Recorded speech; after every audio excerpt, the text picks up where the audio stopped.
Abra sua Bíblia comigo nesta passagem. Mateus 14, versos 22 a 33.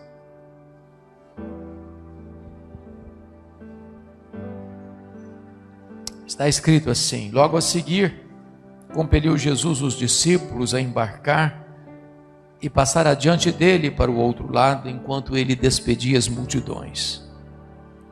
E despedidas as multidões, subiu ao monte a fim de orar sozinho. Em caindo a tarde, lá estava ele só. Entretanto, o barco já estava longe, a muitos estádios da terra, açoitado pelas ondas, porque o vento era contrário. Na quarta vigília da noite, foi Jesus ter com eles andando por sobre o mar. E os discípulos, ao verem-no andando sobre as águas, ficaram aterrados e exclamaram: é um fantasma! E tomados de medo gritaram. Mas Jesus imediatamente lhes disse: tende bom ânimo, sou eu, não temais. Respondendo-lhe Pedro, disse: se és tu, Senhor, manda-me ir ter contigo por sobre as águas. E ele disse: vem. E Pedro, descendo do barco, andou por sobre as águas e foi ter com Jesus. Reparando, porém, na força do vento, teve medo. E começando a submergir, gritou: salva-me, Senhor. E prontamente Jesus, estendendo a mão, tomou e lhe disse: homem de pequena fé, por que duvidaste? Subindo ambos para o barco, cessou o vento. E os que estavam no barco adoraram, dizendo: verdadeiramente és Filho de Deus. Amém.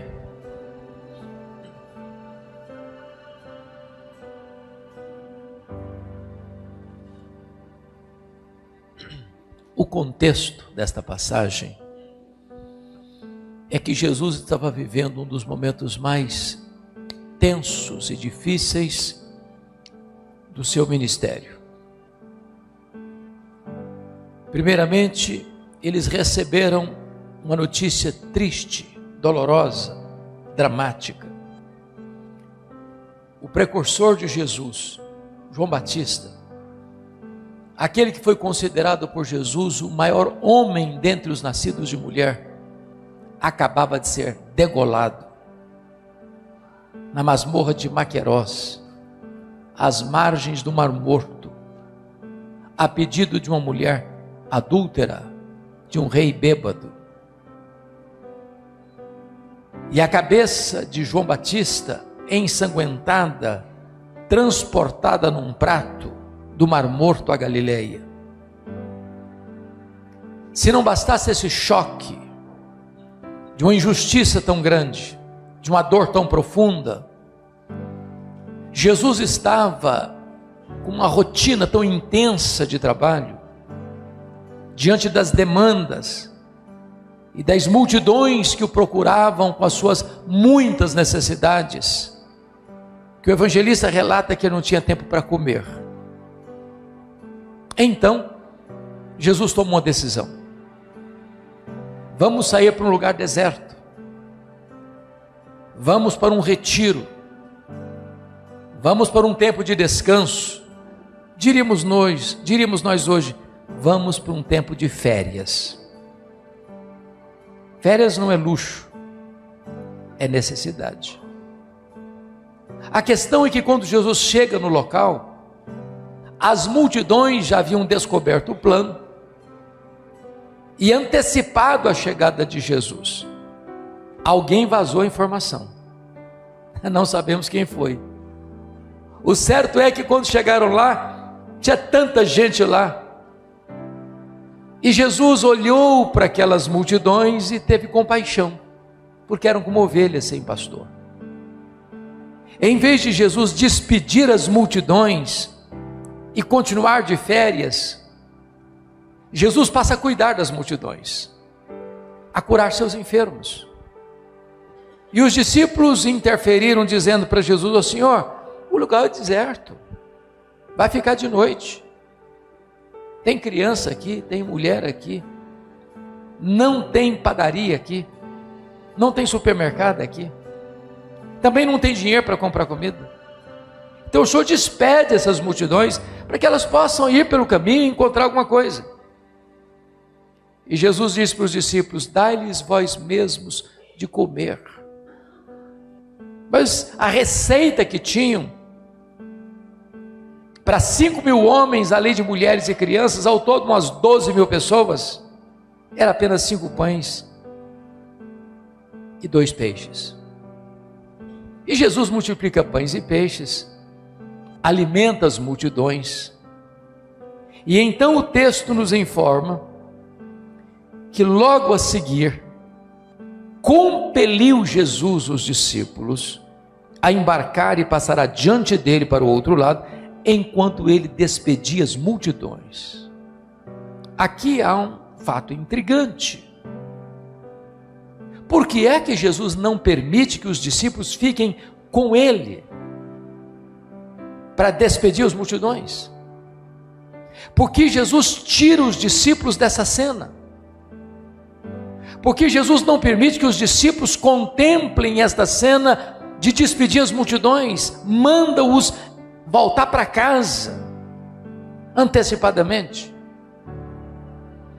Esse texto não responde essa pergunta, mas a resposta está em João 6, texto paralelo deste, porque somos informados que depois que Jesus alimenta essas multidões, estas multidões vêm para arrebatar Jesus e fazê-lo um rei, um Messias político, um Messias operador de milagres, um Messias que haveria apenas de atender às suas necessidades imediatas, terrenas, materiais.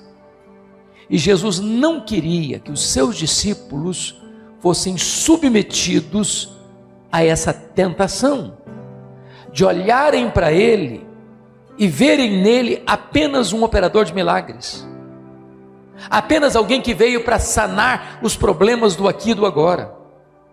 Então, para que os discípulos não fossem submetidos a essa tentação de abraçar esse pensamento de que ele era apenas um grande operador de milagres, Jesus tira os discípulos de cena.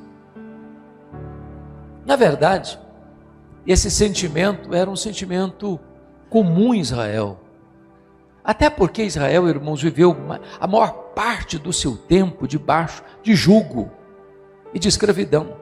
Se não, vejamos, Israel passou 400 anos debaixo de uma amarga escravidão no Egito. Depois eles foram tirados do Egito e peregrinaram 40 anos no deserto, aqui, ali e acolá, sendo acossados pelos inimigos. Depois passaram 7 anos de conquista, mas não conseguiram tirar todos os povos que eles teriam que tirar para tomarem posse da terra. Depois foi um longo período de 330 anos no período dos juízes, onde na maior parte do tempo Israel viveu subjugado pelos inimigos que moravam ao redor da terra santa, da terra de Israel, de Canaã. Depois se estabeleceu a monarquia com Saul, Davi, Salomão, 120 anos ao todo, e nesse tempo eles viveram de novo sob a opressão dos inimigos estrangeiros. Depois que Salomão morreu, as 10 tribos do norte, que viveram 209 anos, na sua maioria, viveram com muitas lutas, com inimigos terríveis que oprimiram as 10 tribos do norte, o reino de Israel, cuja capital era Samaria, até que em 722 a Síria os levou cativo, nunca mais retornando.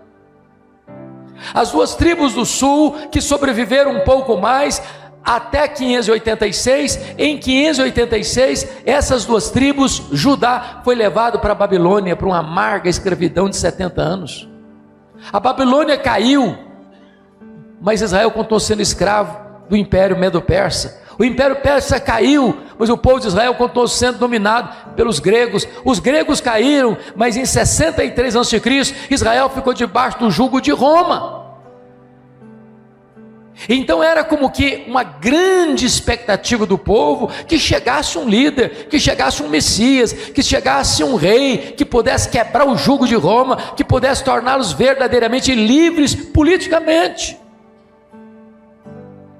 Estava no imaginário da população fazer isso, e Jesus não queria que os seus discípulos fossem tentados com essa ideia. Então, tirou-os de cena.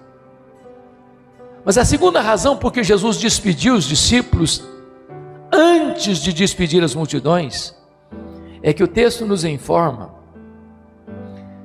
no versículo 23, e despedidas as multidões, subiu ao monte a fim de orar sozinho.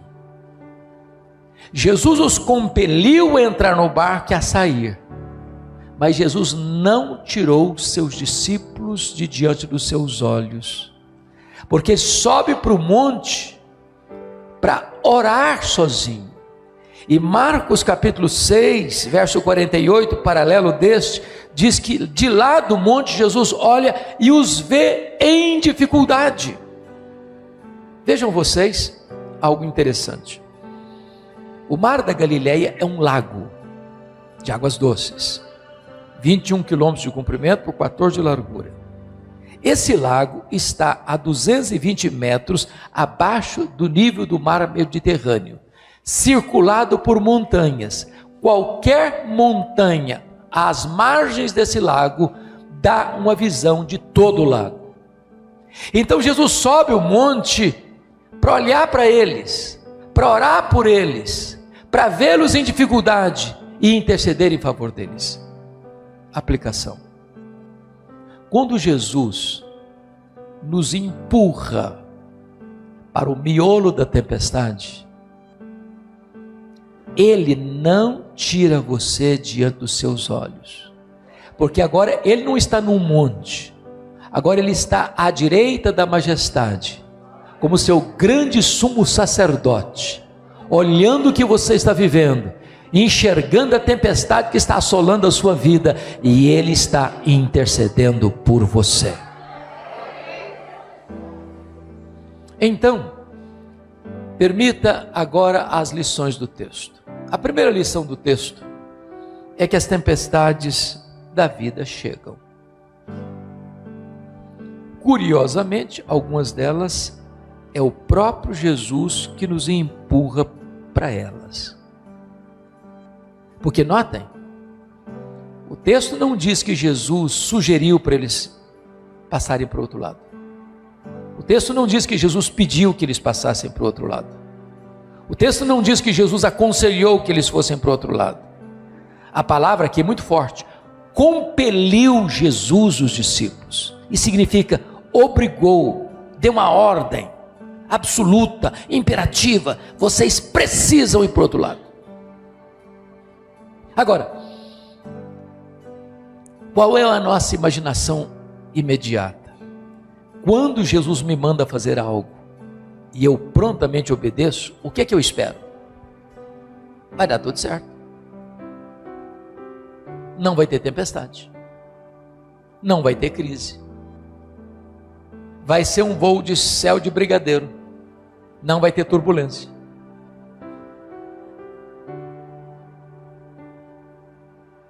E às vezes, Jesus nos manda para dentro da tempestade.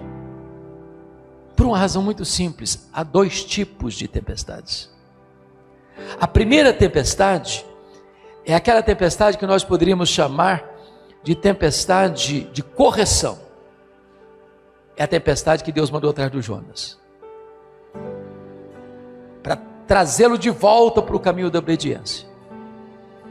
É aquela tempestade que Deus diz: meu filho, eu não vou permitir que você continue se afastando de mim. Então vou mandar atrás de você uma tempestade, não para destruir você, para trazer você de volta. Então preste atenção nisso. Crente desviado é o endereço certo de tempestade. Se você está longe de Deus, Deus vai mandar a tempestade atrás de você, não para destruir você, para trazer você de volta. A segunda tempestade, meus amados irmãos, é a tempestade de amadurecimento. Deus manda a tempestade, por quê? Porque a tempestade é pedagógica. As tempestades da vida são assim, elas são inevitáveis, elas são imprevisíveis, elas são inadministráveis, mas elas são pedagógicas. Sabe por quê? As grandes lições da vida, nós não as aprendemos em dias de bonança. As grandes lições da vida, nós as aprendemos no miolo da tempestade. É por isso que a Bíblia chega a dizer que há mais reflexão na casa do luto que na casa de festa.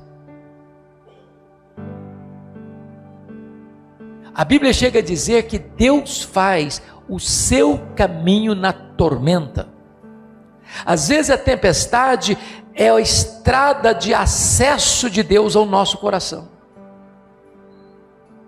Porque quando essa tempestade passa, quando Jesus resolve esse problema, os discípulos no verso 33 começam a adorar a Jesus e serem levados a um nível mais profundo de conhecimento de Jesus, a ponto de dizerem verdadeiramente: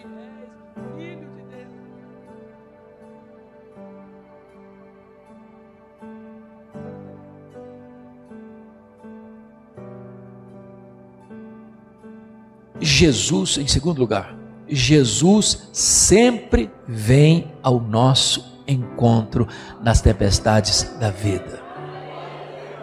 Ele não é sádico, Ele não tem prazer em nos ver sofrer.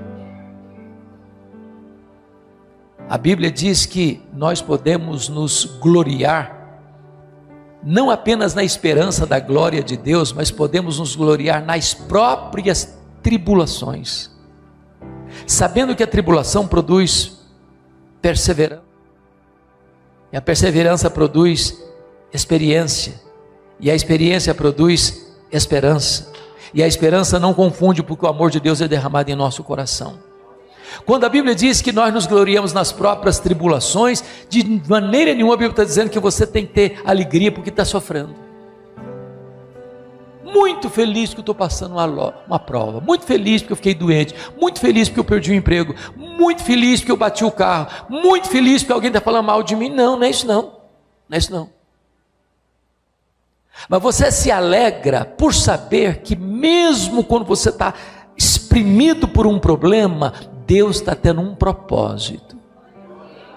E o propósito não é destruir você, o propósito é tonificar as musculaturas da sua alma, o propósito é fortalecer a sua fé, o propósito é abrir o campo da sua visão, para você ter uma compreensão mais clara de quem é Jesus. A tempestade, meus irmãos, tem o poder de amolecer a nossa nuca. O nosso problema às vezes é cerviz endurecida, e às vezes é a tempestade que nos curva. Então preste atenção nisso. Você está passando por uma luta, Jesus vem ao seu encontro. Ele nunca desamparou os seus. Você está na tempestade, mas Jesus está à destra de Deus intercedendo em seu favor. Agora notem mais, as tempestades da vida agravam-se e muito quando parece que Jesus está atrasado. Porque notem comigo que eles entram no barco já tarde, talvez ao declinar da tarde, talvez já no momento em que a noite está abraçando as montanhas com a escuridão. O trajeto não é de norte a sul do lago. Eles estão na região norte do lago, onde o Jordão entra no lago. É um trajeto no máximo de 1 hora. E quando eles começam a navegar, o vento é contrário. O barco começa a rodopiar. Eles não têm mais o controle do barco. O barco não obedece mais o comando. Eles estão rodopiando no epicentro da crise, no miolo da tempestade. E já são mais de 3 horas da madrugada, eles não saem do lugar. E você diz, mas 9 horas, vocês saíram às 6, 3 horas da manhã, é pouca coisa 9 horas. Depende da circunstância. Por exemplo, você já foi no dentista com uma dor muito forte, e aquele motorzinho zumbindo no seu ouvido? 1 minuto parece uma eternidade. Agora, embora o texto seja silencioso, embora o texto não faça afirmações sobre os sentimentos deles, sobre o que aconteceu nessas 6 horas, ou 9 horas, melhor dizendo, eu fico imaginando que eles devem ter perguntado: meu Deus, por que Jesus nos mandou para cá? Por que nos compeliu? Por que não veio conosco? Saímos de férias e voltamos sozinhos. As férias foram frustradas, nem paz para voltar para casa nós temos. Por que Ele não acalma essa tempestade? Por que Ele não resolve o nosso problema? Por que está demorando tanto? Você já passou por isso? A doença chega na sua família e você ora, e você jejua, e você faz campanha de oração, e todo exame que faz o problema agrava mais um pouquinho. Você já passou por isso? Na sua família? Alguém por quem você está orando e parece que o coração da pessoa fica mais duro ainda, quanto mais você ora?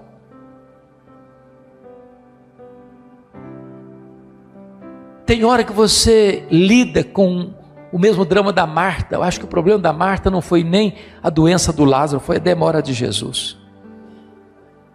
A demora de Deus parece que machuca mais você do que a própria tempestade. O silêncio de Jesus às vezes grita mais alto nos ouvidos da nossa alma que o ruído mais barulhento das circunstâncias mais adversas. Mas me permita dizer isso a você: Jesus nunca chegou atrasado. Quando Ele parece atrasado, é porque tem um propósito, é porque tem um plano, e Ele está preparando algo maior e melhor para a sua vida. Ele está levando você a um nível mais profundo de experiência com Ele. Ele está colocando você numa situação onde você vai ter seus olhos abertos para uma mais plena compreensão da sua grandeza e da sua majestade, a ponto de você poder dizer: verdadeiramente és o Filho de Deus.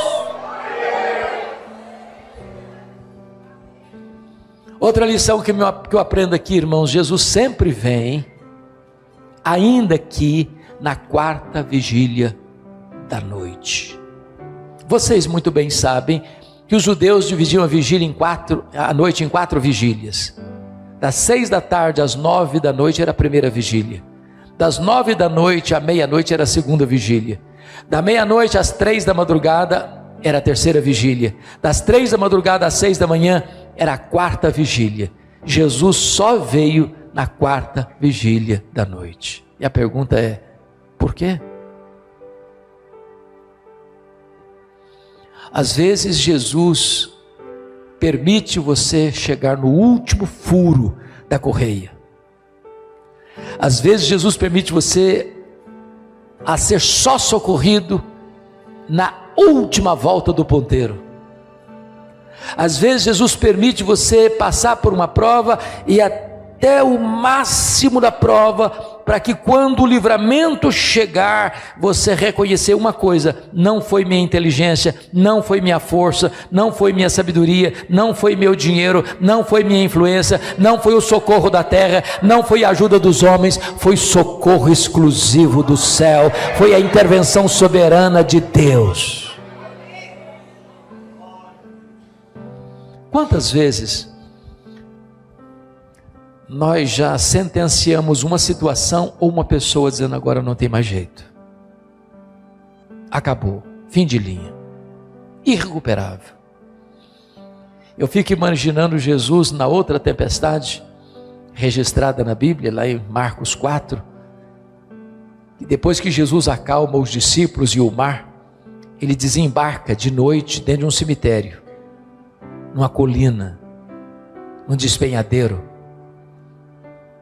porque lá tem um homem entre os sepulcros, nu, violento, se ferindo com pedras, atormentado, possesso de uma legião de demônios, 6.000 demônios. E Jesus vai para lá, para um homem que não tem mais espaço entre os vivos, por isso mora entre os mortos, para um homem enjeitado da família e rejeitado pela sociedade, para dizer o seguinte: quando o homem chega ao seu limite máximo, quando todos já desistiram, quando ninguém mais acredita no milagre, Jesus ainda é poderoso para chegar nessa história e virar a mesa dessa história e mudar o placar do jogo dessa história e libertar e salvar e perdoar e transformar e fazer deste homem um missionário para a sua terra.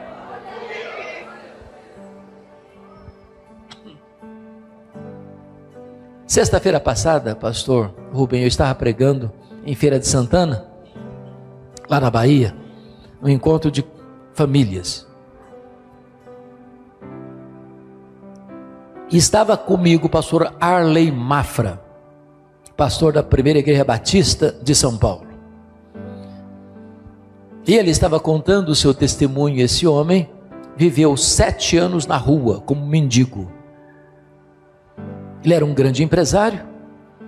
Um dia, viajando com os seus companheiros de viagem, também empresários, quando ele entra no banheiro do hotel, e os seus colegas estavam lá cheirando cocaína, e ofereceram para ele, isso é uma experiência incrível, e ele tolamente experimenta, e não conseguiu sair mais. A vida dele foi se enrolando, o casamento dele foi se dilapidando, o dinheiro dele foi acabando, num cipoal de mentiras e engano. Chega uma hora que ele não aguenta mais a pressão, arruma as malas e diz para a família: vou fazer uma viagem. E a viagem que ele fez foi para a rua, viver debaixo de viadutos, de marquises,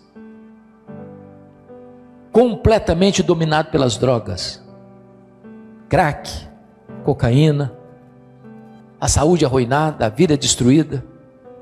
A família não tem mais notícia dele, procuraram em hospitais, procuraram em cadeias, procuraram em IMLs, ninguém dá notícia, ninguém sabe, ninguém viu. Mas a filha dele nunca desistiu dele.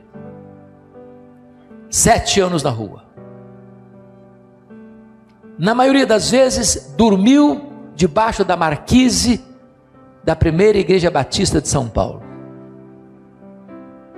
Um dia, uma irmã da Igreja Assembleia de Deus estava retornando de uma vigília de oração pela madrugada, passando em cima de uma ponte, o encontra e diz para ele: se você não se render a Jesus, você vai ser destruído. E naquela mesma madrugada, a sua filha ainda o procura, depois de 7 anos. Passa numa praça, olha, torna a olhar, uma pessoa barbuda, maltrapilha, suja. Ela olha de novo, reconhece: é meu pai, é meu pai. Abriu a porta do carro, correu na direção dele, abraçou, beijou, botou dentro do carro.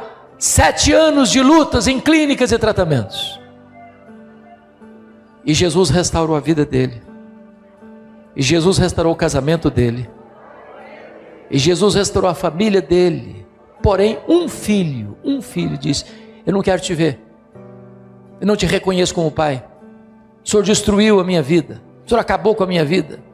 Eu tenho vergonha do Senhor. E Arley Mafra chorava porque o filho não queria nem vê-lo. Se ele chegasse, o filho ia embora.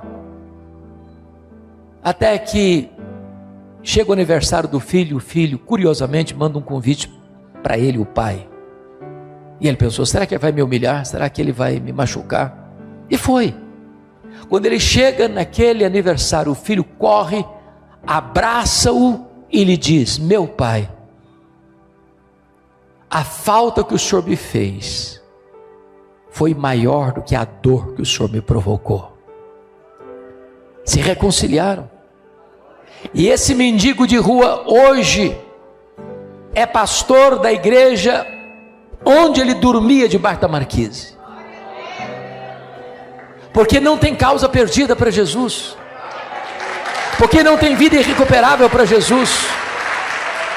Porque não tem lata de lixo no reino de Deus. pode ser a 4ª vigília da noite, todo mundo pensa, acabou, não tem mais saída, não tem mais solução, a morte chegou, o naufrágio chegou, agora não tem mais solução. Pois é nessa hora que você acha que não tem mais saída, que Jesus é poderoso para chegar, para mudar o cenário, para transformar, para libertar, para salvar, para fazer coisas novas para a glória do seu nome. Agora notem ainda, quando Jesus vem, ele vem de uma maneira muito inusitada, porque o texto diz que ele veio andando sobre as águas, depois das 3 horas da madrugada. Por que ele não veio num barco? Por que ele não veio de maneira convencional? Não há registros na história até então de alguém andando sobre as águas. Por que ele veio dessa forma? Para mostrar algo tão importante.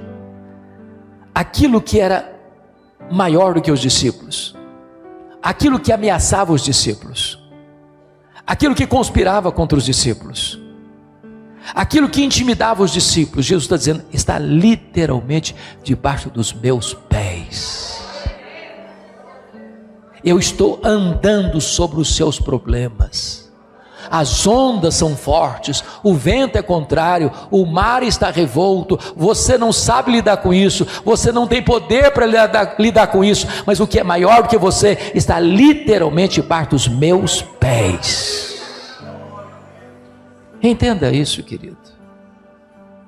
Às vezes é uma doença, às vezes é um filho, às vezes é um casamento, às vezes é um problema financeiro, às vezes é um pecado, às vezes é um vício, às vezes é uma situação que você já lutou tanto, não consegue resolver, pois Jesus está com o seu problema debaixo dos seus pés.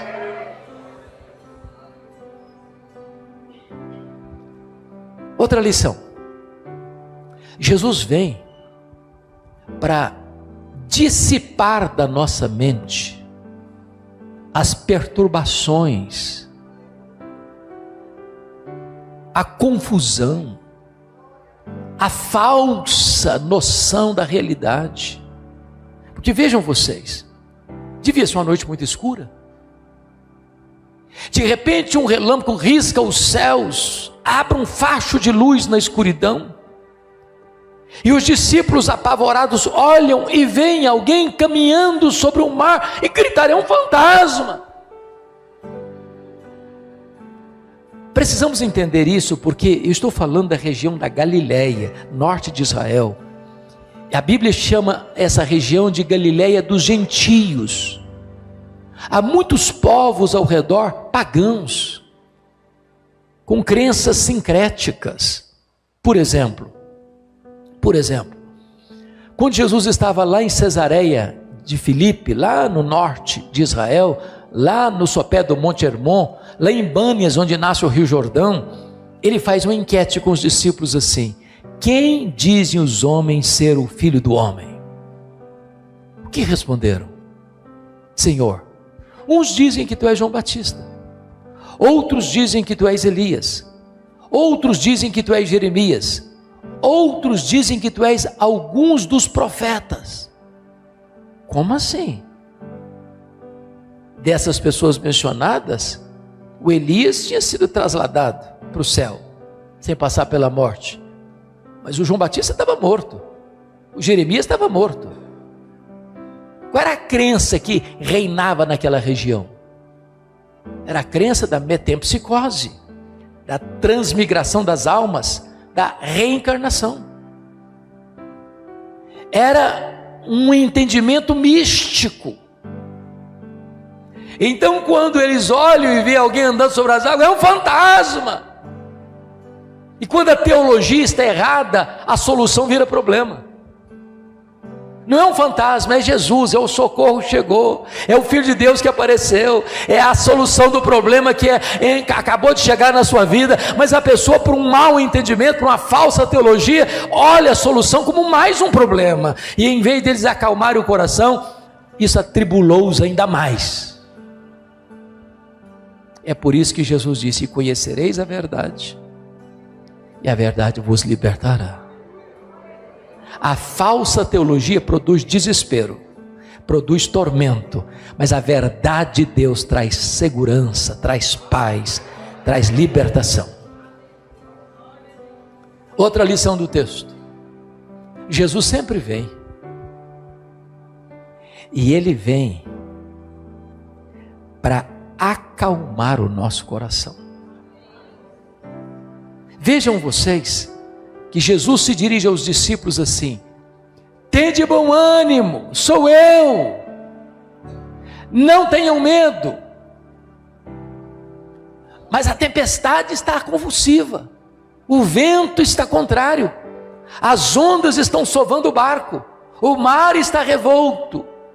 E Jesus não se dirige ao mar, Jesus não se dirige ao vento, Jesus não acalma a tempestade. Jesus olha para os discípulos e enxergam uma outra tempestade, maior do que a tempestade que está assolando o mar. A tempestade estava dentro do coração deles. Há duas tempestades, uma está do lado de fora, a outra está do lado de dentro. Uma tem a ver com a circunstância, a outra tem a ver com o sentimento. Tem hora que o nosso maior problema não é o que está fora, é o que está dentro. Tem hora que a maior tempestade não é o mar revolto, não é a circunstância da vida, é a turbulência que está na nossa própria alma. Na primeira tempestade, Jesus acalmou primeiro o mar, o vento, para depois acalmar os discípulos. Aqui, primeiro ele acalma os discípulos, para depois acalmar o vento e o mar. Jesus está aqui nessa noite. E Ele conhece a tempestade de fora e Ele conhece a tempestade de dentro. Jesus está aqui nesta noite e Ele pode acalmar a tempestade de fora e Ele pode acalmar a tempestade de dentro. Jesus está aqui nesta noite para trazer paz para a sua alma, bonança para a sua vida, restauração para a sua vida, para que você o conheça mais profundamente. Mas tem uma outra lição no texto. Jesus vem para dizer para você e para mim nessa noite que o único antídoto para curar o nosso medo é a consciência de que Jesus, o Todo-Poderoso Deus, acabou de chegar na nossa história. Tende bom ânimo, sou eu, não tenham medo. Meus irmãos, nenhuma outra fonte pode tirar o medo do nosso coração. Nem os nossos músculos tonificados, nem o dinheiro, nem a posição social, nem amigos influentes, nem mesmo a religião. Só Jesus pode trazer paz para nossa alma. Só Jesus pode afastar o medo do nosso coração. Tem muitos medos que nos assustam. E Jesus está dizendo para você nesta noite: pode acalmar o seu coração, pode aquietar a sua alma. Eu acabei de chegar. E onde Jesus chega não tem mais espaço para o medo. Onde Jesus chega não tem mais espaço para a tempestade dominar. Onde Jesus Cristo chega, chega a saída, a solução, a resposta para a sua vida. Mas ainda há uma outra lição no texto. Jesus Cristo vem para levantar os que estão afundando na vida. Eu gosto de Pedro. Tem muita gente que critica o Pedro, porque o Pedro é aquele camarada atirado mesmo. Ele fazia para depois pensar. Por isso errava. Quem nunca faz nada não erra, mas também não acerta nunca. Você quer um lugar que não tem tensão nenhuma? É o cemitério. Ninguém briga, ninguém tem ciúme do outro, mas também não tem vida. Antes da gente criticar o Pedro, é bom lembrar que só ele teve essa postura de fé. Se és tu, Senhor, manda-me ir ter contigo por sobre as águas. O cara tem confiança em Jesus. E Jesus vem, Pedro, e ele pula do barco da tempestade e começa a andar em terra firme. O mar é terra firme debaixo dos seus pés. E eu imagino a experiência incrível. Olhando firmemente para Jesus. Até que, diz a Bíblia, reparando, porém, na força do vento, teve medo. E começando a submergir. Eu quero dizer para você que o Pedro está aqui hoje.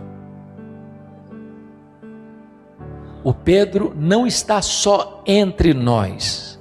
O Pedro mora debaixo da nossa pele. O sangue do Pedro corre nas nossas veias. O coração do Pedro bate em nosso peito. Nós somos Pedro. Tem hora que nós temos uma fé tão valente e robusta, que a gente diz para Jesus assim: se és tu, Senhor, manda-me ir até contigo por sobre as águas. Você pula na água e começa a andar. E de repente você tira os olhos de Jesus. Por um momento diz: você quer saber que essa tempestade é terrível? Você quer saber que esse vento está forte demais?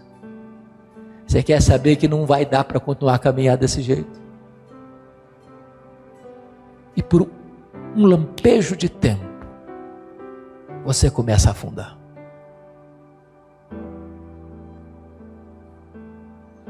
Às vezes a gente afunda.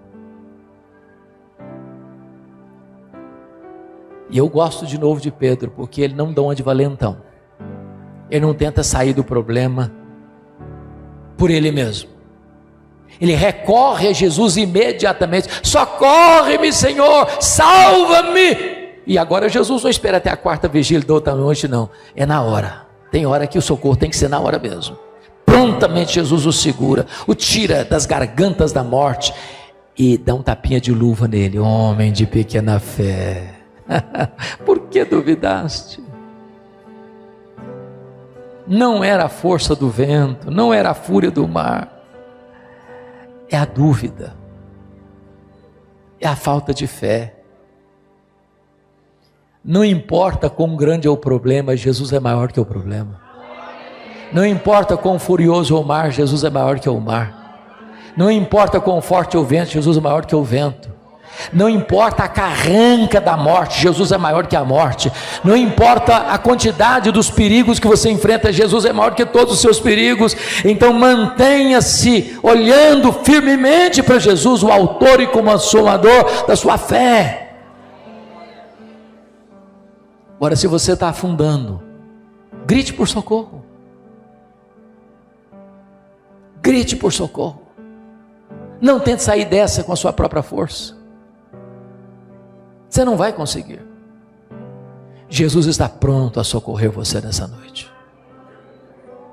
Eu não sei qual o problema que você está enfrentando. Eu não sei qual a dor que você está sentindo. Eu não sei qual a enfermidade que você está lidando. Eu não sei qual é a batalha que você enfrenta lá no seu casamento e na sua família. Eu não sei o que medo você está tendo hoje, nessa noite, mas Jesus está aqui. E Ele é poderoso, poderoso para acalmar os vendavais do seu coração.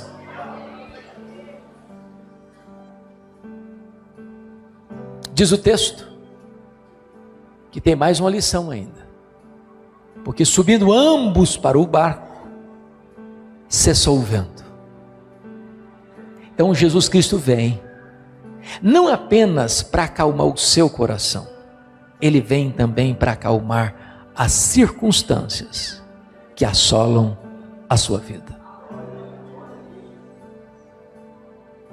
Tem hora que a circunstância é medonha, não é verdade? Tem hora que você diz: meu Deus, eu não vou aguentar. Tem hora que você diz: o naufrágio é inevitável. Eu quero dizer que Jesus acabou de chegar na sua história para dizer o seguinte: meu filho, eu acalmo você e eu acalmo o problema. Eu resolvo o que está no seu coração, eu resolvo o que está para fora de você tentando intimidar você.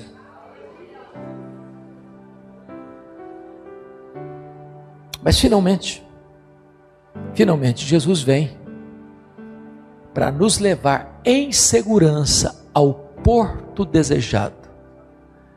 João 6:21 nos informa isso, e só João que dá essa informação, que subindo ambos para o barco cessou o vento, e eles chegaram salvos e seguros onde deveriam chegar.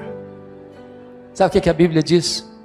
Lá no Salmo 84, vamos indo de força em força, e cada um comparece diante de Deus em Sião. Sabe o que a Bíblia diz no Salmo 73? Ele quem segura você com a sua mão direita, guia você com o seu conselho eterno e recebe você na glória. Sabe o que diz Apocalipse capítulo 9? Os gafanhotos, os demônios que atormentam os homens, não têm autoridade de atormentar a sua vida. Você está guardado e seguro nas mãos de Jesus. Sabe o que diz Apocalipse 13? O anticristo vai ser adorado por todas as nações, povos e línguas do mundo inteiro, exceto por aqueles cujos nomes estão escritos no livro da vida do Cordeiro. Jesus não vai perder nem sequer um cordeirinho para o anticristo. Se você é de Jesus, você está guardado nos braços de Jesus. Você está a caminho da glória, a glória à sua casa, a glória ao seu lar, a glória à sua pátria, e ninguém vai ficar para trás. Todos nós chegaremos no porto divinal. Louvado seja o seu nome.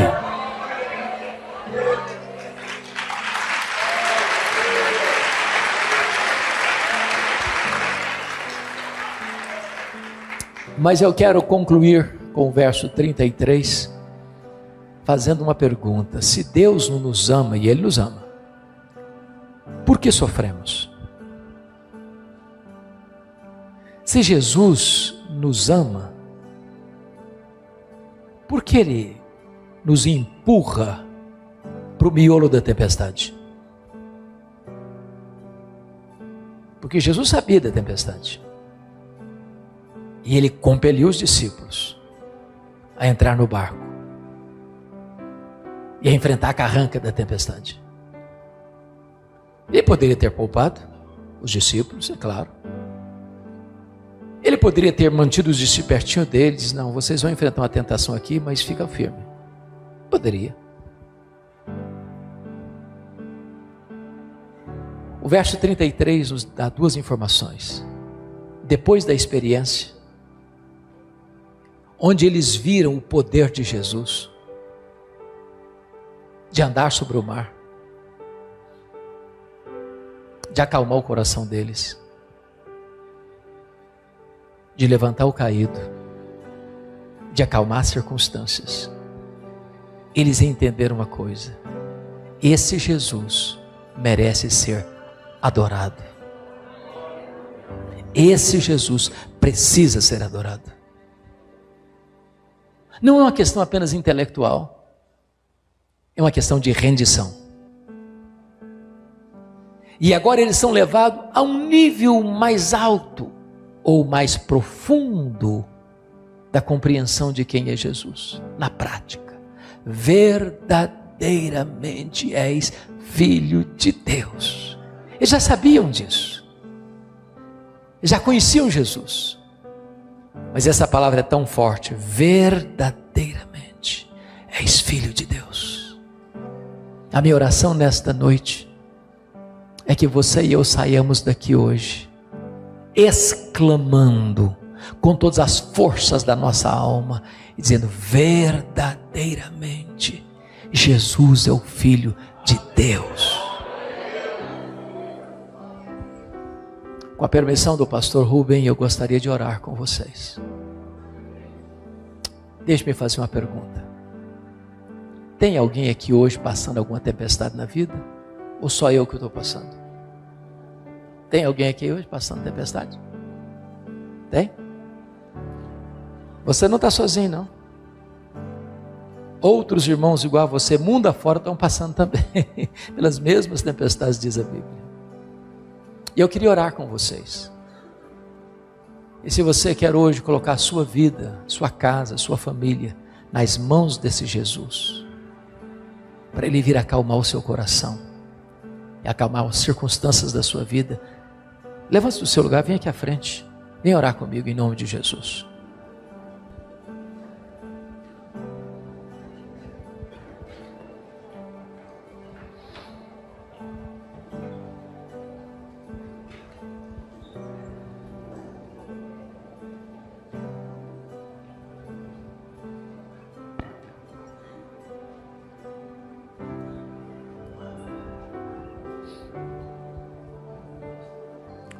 Jesus está neste lugar, poderoso para salvar, poderoso para libertar, poderoso para curar, poderoso para pacificar.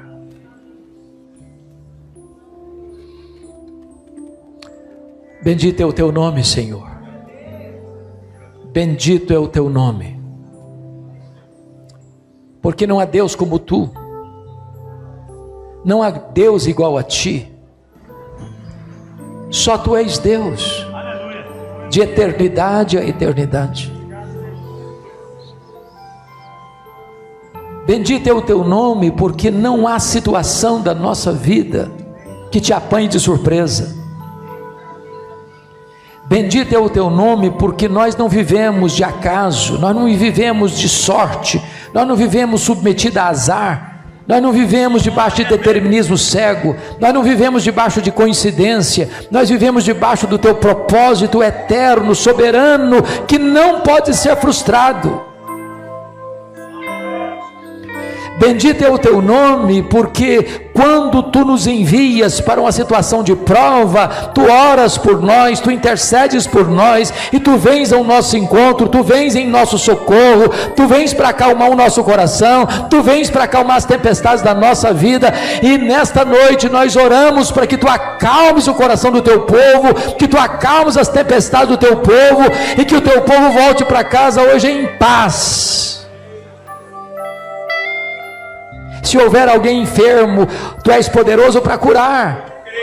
Se houver alguém, meu Deus, com um casamento abalado, tu és poderoso para restaurar. Se houver alguém desviado do evangelho, prisioneiro dos vícios, tu és poderoso para trazer de volta e quebrar as algemas. Se houver alguém aqui, meu Deus, que ainda não se rendeu a Jesus e não ainda recebeu o Salvador como seu Senhor da vida, que essa seja uma noite de salvação. Ah, Senhor, venha ao nosso encontro nesta noite, glorifica o teu nome e dá-nos a segurança de que tu estás conosco. Tira o medo, tira a angústia, tira a culpa, tira o pesar, tira a tristeza, tira, meu Deus, tudo aquilo que nos oprime, e dá-nos a segurança de que o Senhor já está dentro do barco da nossa vida, e o Senhor mesmo nos levará em segurança, salvos e seguros, para o porto divinal. Eis-nos aqui, Senhor. Toma-nos em tuas mãos. Abençoa a tua igreja aqui reunida. É a nossa oração em nome de Jesus.